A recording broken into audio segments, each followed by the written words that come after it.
Yun, good morning, good afternoon, and good evening cyberspace.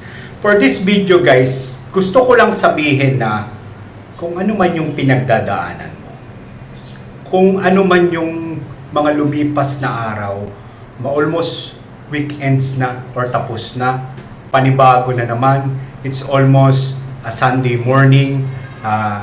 Guys, ilaan na lang natin yan at ipaubayan na lang natin sa Diyos.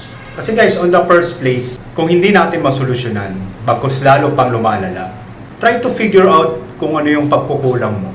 Kung ano yung mga bagay na hindi ko naman sinasabing hindi mo kaya. Isipin mo lang, tapos gawa mo uli ng panibagong plano.